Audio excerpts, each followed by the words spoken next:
Salut à toi citoyen prévoyant, donc Nicolas pour la chaîne Citoyen Prévoyant. Alors aujourd'hui je vais te montrer mon système en aquaponie. Alors avant de commencer dans le vif du sujet, un petit rappel pour ceux qui ne connaissent pas. L'aquaponie, donc c'est la contraction de deux termes, aquaponie, aquaculture. Donc c'est cultiver des plantes à partir d'un bassin en l'occurrence. L'eau du bassin en fait est enrichie avec les excréments des poissons. Cette eau est envoyée aux plantes, les plantes nettoient l'eau et renvoient cette même eau au bassin. Donc c'est un circuit fermé. Donc je vais te remonter mon système. Donc je fais pas mal de récup.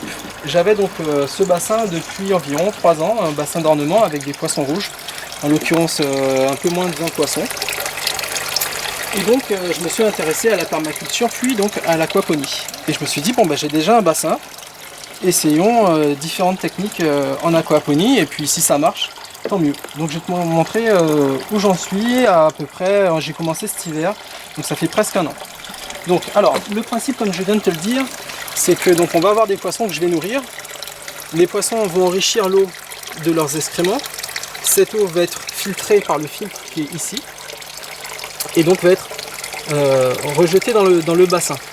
Cette eau en fait, il y a un processus qui s'appelle la nitrification. Et les nitrites, c'est ceux dont ont besoin entre autres les plantes pour grandir.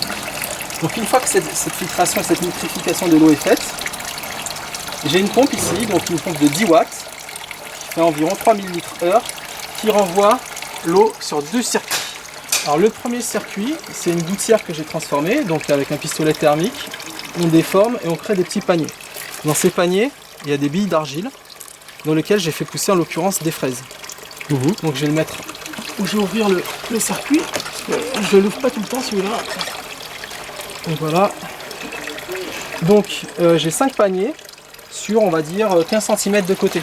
Donc le gros avantage de l'aquaponie, moi je suis dans un contexte on va dire semi-urbain, hein, j'habite en région pavillonnaire, et donc j'ai peu d'espace. L'avantage de l'aquaponie c'est que tu vois là j'ai un peu moins de 2 mètres, un peu moins de 50 cm de profondeur et je peux faire pousser plus de 50 plantes. Ah ouais quand même. Donc c'est quand même assez intéressant. Donc là c'est un système en gouttière qu'on appelle NFT, Nutriment Film Technique. Alors l'aquaponie, ça a été essentiellement développé aux États-Unis, en Angleterre, donc tous les termes sont anglo-saxons.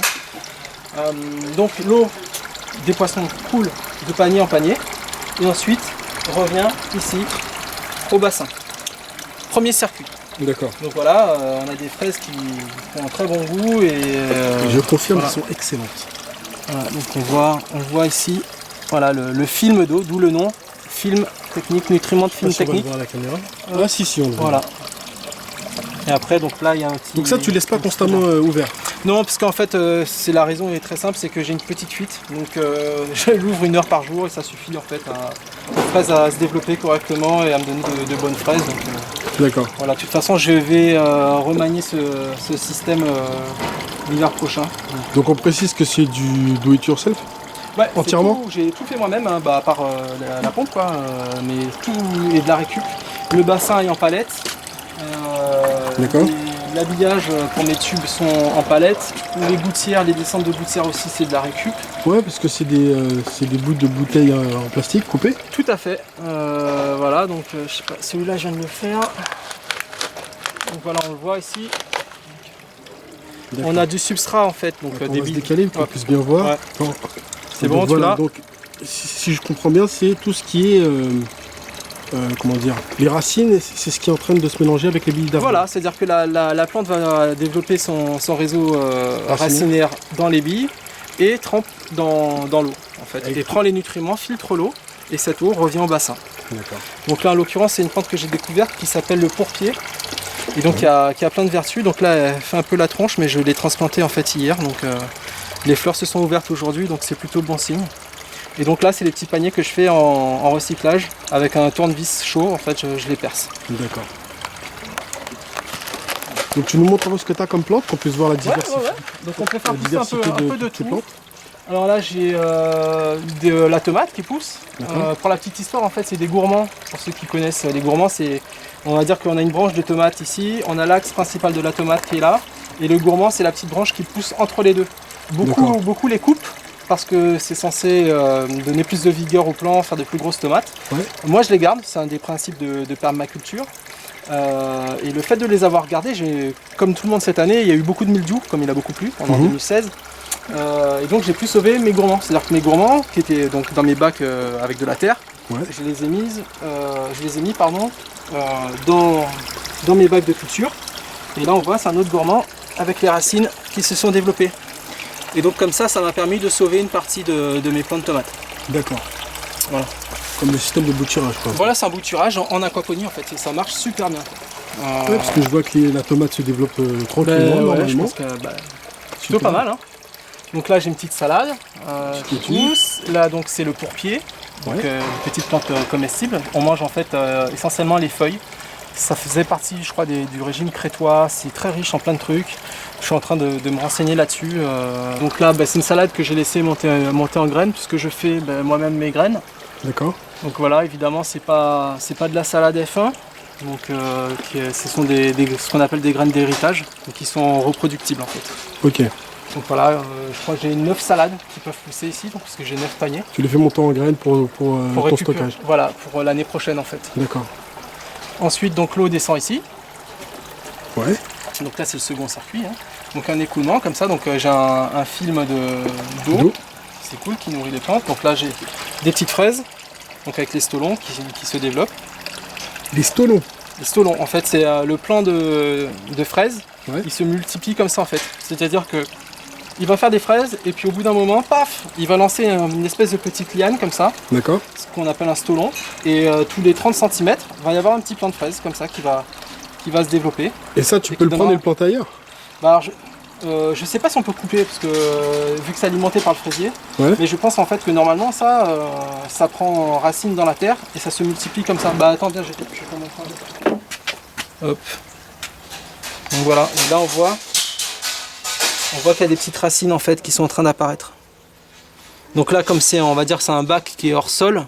Ouais, c'est la naissance des racines en fait. Enfin, je suppose qui est fait. Et donc le fraisier cherche à coloniser en fait. Et donc là comme c'est sur du béton, il va chercher longtemps, mais ça fait un peu comme comment on dit ça, un margotage au sol. Voilà, c'est ça se structure. Hop. Un peu comme la pomme de terre qui le fait dans le sol. Fraise bio. Ah, hop. Pas besoin de la laver, on peut la manger direct, c'est bio. C'est l'avantage. Je sais plus, c'est une chaîne qui est intéressante, c'est Jardinier paresseux, qui dit qu'il lave pas ses fruits, c'est utiliser l'eau du robinet pour nettoyer ses fruits, ça serait les salir. Je le connais pas celui-là. Voilà, c'est pas mal cette chaîne, je viens de l'inventer.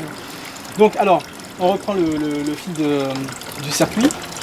Donc ici, un petit bricolage avec une bouteille, tac, l'eau arrive dans ce bac là. Bon alors là c'est des bacs que j'ai acheté, des petits bacs de manutention. Ouais. Et là on a ce qu'on appelle un siphon cloche. Alors le siphon cloche permet en fait de créer des marées. Donc on a un bac qui est rempli de billes d'argile, qui se remplit au fur et à mesure. Quand ça arrive à un certain niveau, l'eau est aspirée et est renvoyée dans le tuyau qui est ici. Alors pourquoi? Ça permet en fait, les plantes pour qu'elles poussent bien, elles ont besoin des nutriments qu'il y a dans l'eau, mais elles ont aussi besoin d'oxygène. Le fait de créer des marées, ça fait que les racines sont tantôt dans l'eau, tantôt dans l'air. Donc ça oxygène les racines. Une fois que ça c'est fait, ça renvoie ici. Donc là il y a un petit système qui s'appelle Venturi. Alors je vais pas rentrer trop dans les détails, sinon on va perdre les gens qui ne connaissent pas du tout l'aquaponie. En gros c'est encore un truc pour oxygéner l'eau. Au début j'avais pas de système d'oxygénation de l'eau. J'ai un petit brûleur qui fait 5 watts. Donc une consommation ridicule en électricité qui me permet d'oxygéner l'eau. Donc j'ai une sortie ici et une autre sortie qui est là et qui me permet d'oxygéner mes racines. Depuis que j'ai mis ça pousse super bien. Au début c'était vraiment pas terrible. Tout ce qui était en terre poussait beaucoup mieux qu'en aquaponie. Et depuis que j'ai mis mon bulleur, ça a explosé, ça a vraiment démarré fort. Donc là encore un bouturage de tomates. Là pareil, c'était un gourmand qui était en train de crever et ça repart bien. Alors là je crois que c'est du radis qui pousse. Après j'ai semé un peu partout, un peu à l'arrache. Et puis on voit derrière il y a encore des fraises qui partent un peu partout. De la salade qui monte en graines. Après donc en écoulement par en dessous qui arrive ici. Donc là par contre c'est un autre bac à substrat. mais dans lequel je n'ai pas de siphon. Donc en fait l'eau arrive à ce niveau-là et va directement dans le bac suivant. Donc dans celui-là, j'ai planté ce qu'on appelle de la roche. Donc c'est une plante qui est méconnue. La version là qu'on voit le plus souvent, c'est par exemple moi dans ma commune, ils s'en sont servis comme plante décorative sur les ronds-points parce qu'il y a une version qui est rouge-violet qui est vachement belle. Et en fait c'est une plante comestible qui se mange comme de l'épinard et certains la mangent en salade. On a fait notre première assiette en façon épinard, c'est super bon. D'accord, la roche donc. De la roche, ouais. Ok. En un mot. Et tu attrapes, ça se vend dans... Cocopelli. Moi j'achète toutes mes graines chez Cocopelli. Après il y a graines de troc. Ok.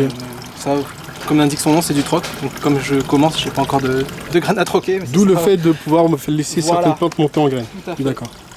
Donc voilà, après par exemple ici c'est un chou que j'avais consommé. Et je me suis dit bah vas-y je le pose, puis on voit ce que ça donne. J'ai juste posé dessus. Se régénérer. Et voilà, et puis ça pousse. Ça voilà. Là je crois que c'est une petite betterave. Là j'ai un peu d'aloe vera de Guadeloupe. J'ai juste posé par-dessus avec la condensation d'eau, ça a ce qu'il faut. Trop d'eau, effectivement. Voilà. Ensuite une petite carotte. Voilà. Donc ensuite on passe sur ce bac là. Alors là c'est encore une autre technique, c'est la technique en DWC, Deep Water Culture. Alors ici on a en fait une plaque de polystyrène, hop, comme ça, et dans laquelle j'ai fait des trous et j'ai mis des petits paniers. Alors moi les petits paniers c'est du die aussi, ou dit DIY, je sais plus comment on dit, quoi, enfin du fait maison. Donc c'est des gobelets en plastique que j'ai trouvé comme un couteau chaud. Et je mets un peu de substrat dedans, donc des billes d'argile. Et j'ai mis, tu sais, les petites branches de tomates, quand tu vas chez Chinook, tu achètes salade tomate, salade menthe. Et j'ai mis la branche de menthe dedans, et puis ça a explosé, quoi. J'en ai deux partout, quoi. La petite menthe, voilà. Le resto chinois, voilà, c'est ça. Elle est devenue autonome. Ouais, voilà. Puis derrière, multiplié. J'ai encore un peu de fraises. Mais elle a tellement bien poussé que tout ce qui était derrière a plus eu trop de lumière, quoi. Donc je pense que je vais... Et qu'est-ce que c'est tout au fond là-bas? Tout au fond, on voit, voilà, c'est le pourpier que j'ai planté en même temps que l'autre. Donc voilà, c'est comestible, un petit plant de pourpier. Voilà. Et donc en fait là il y a un second bac. Ça sent bien la menthe en tout cas. Ouais, on n'a pas l'odeur mais ça sent bon. Et donc voilà, les deux bacs communiquent ici avec un petit tuyau en 32. Et ici j'ai un autre siphon, c'est un siphon en U, donc on pourrait le rapprocher un peu du siphon, c'est un peu le même principe que pour les toilettes en fait. Ouais. Quand ça arrive à un certain niveau, le siphon se met en marche et aspire l'eau. Ok, ça permet de faire vider un petit peu. Voilà. Et moi, ça redescend au bac. Ça redescend au bac et le cycle se termine comme ça. Donc je vois que tu as des nénuphars aussi, donc ça fait carrément recréer un écosystème. Hein. Ça, c'est un écosystème en fait. Donc là, en fait, j'ai gardé toutes les plantes que j'avais dans mon bassin d'ornement à la base. Ouais. Donc j'ai un petit nénuphar, j'ai cette plante là, je sais pas comment ça s'appelle. Et ça, je crois que c'est des lys d'eau. Donc c'est des fleurs jaunes qui poussent super bien. J'ai été obligé d'en couper parce que Donc après au niveau alimentation, pour le moment je leur donne encore une alimentation qui vient du commerce, donc une alimentation spéciale poisson rouge. Donc j'essaie d'acheter les trucs les plus propres possibles, mais donc dans un but d'autonomie aussi et de contrôle de ce qui rentre dans mon système. Je prévois aussi de me pencher sur la production de l'alimentation que je vais donner à mes poissons. Surtout si justement je développe un système aquaponique avec du poisson destiné à la consommation. Pour les truites et les tilapias voilà, par exemple. Tilapia, truites et autres poissons consommables. Est-ce que tes poissons se reproduisent facilement? Alors, moi j'ai des poissons rouges. Alors, le choix du poisson rouge en fait est un très bon choix si tu commences en aquaponie. Ouais. Parce que le poisson rouge c'est un costaud en fait. Il supporte des températures de 1 degré jusqu'à je crois 30 degrés. Du moment que la variation de température est lente, ouais. Il encaisse le coup. Un véritable survivaliste quoi. Ouais. Donc en fait là comme tu vois mon bassin est hors sol. J'ai pas d'isolation, donc quand il fait froid, l'eau gèle. J'ai eu de l'eau gelée jusqu'à 5-10 cm. À ce stade-là, les poissons ils sont en hibernation quasiment, quoi, ils bougent quasiment pas, mais ils encaissent le coup et j'ai eu aucune perte de poisson en hiver. Quoi.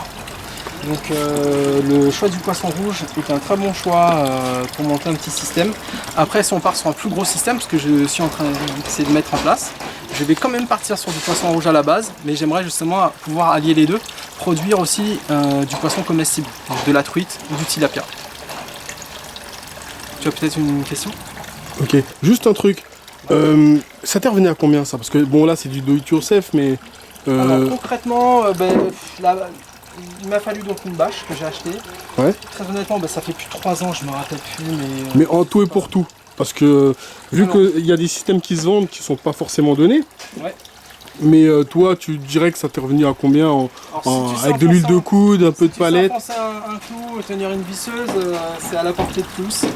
Il faut compter une cinquantaine, entre 50 et 60 euros je pense pour la pompe. Ouais. Ensuite de la ouate, une vingtaine d'euros pour le liner, donc pour la bâche, pour le bassin. Mmh. Un peu de tuyaux de plomberie, quelques bâches de manutention. Je sais pas combien je pourrais estimer mon système, il y en a pour 100, 150 euros. Voilà, c'est tout ce que je voulais savoir. D'accord. Ok. Donc voilà, l'aquaponie en mode récup et débrouille. Alors il y a des trucs qui poussent pas en aquaponie juste pour savoir ou tout pousse? Alors, il paraît que tout ce qui pousse en terre, donc tous les légumes racines, Ouais. c'est difficile. Mais il y en a qui y arrivent. Ouais. Patates douces, carottes, betteraves. Ouais.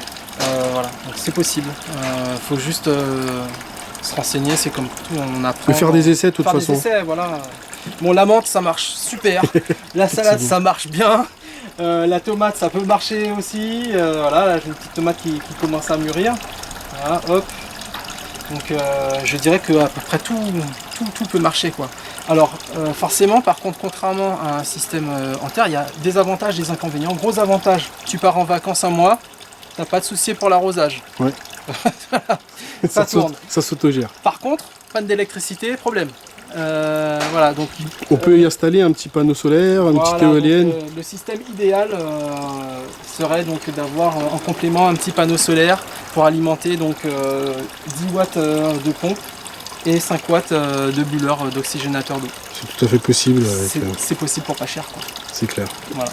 Vu que tu as fait tes petites expériences, je crois que tu as ouvert une chaîne YouTube pour ça? Alors ben, moi j'ai beaucoup appris des chaînes comme la tienne, comme d'autres personnes, notamment des permaculteurs, des aquaponistes. Mmh. Et ça fait un peu partie de ma façon de penser, donc j'ai appris des uns et je cherche à apprendre aux autres. Donc j'ai monté ma chaîne qui s'appelle Autrement. Donc Citoyen Prévoyant mettra... Je mettrai un petit lien dans le descriptif de la vidéo. Et donc voilà, je t'invite à venir voir ce que je fais, et puis ça t'intéresse à t'abonner. Et puis voilà, donc moi je parle essentiellement d'aquaponie, de permaculture. Je n'aborde pas vraiment le sujet preppers, mais si t'es preppers, tous les thèmes que je vais aborder t'intéresseront parce que ça fait partie moi de la résilience. Moi c'est surtout je parle de résilience et de jardinage, d'aquaponie, et de savoir-faire. Voilà. Bon, on a des thématiques qui sont franchement proches. On manquera pas d'y aller faire un petit tour. Ben, j'espère bien. Sur ce, je te dis ciao. Salut. Bien évidemment, si cette vidéo vous a plu, je vous invite à la partager, à poser vos questions à Nicolas qui se fera un plaisir de vous répondre. Ben, dans la mesure du possible, je répondrai aux questions. Ok, si tu n'es toujours pas abonné, je t'invite à le faire. Qu'est-ce que t'attends depuis le temps?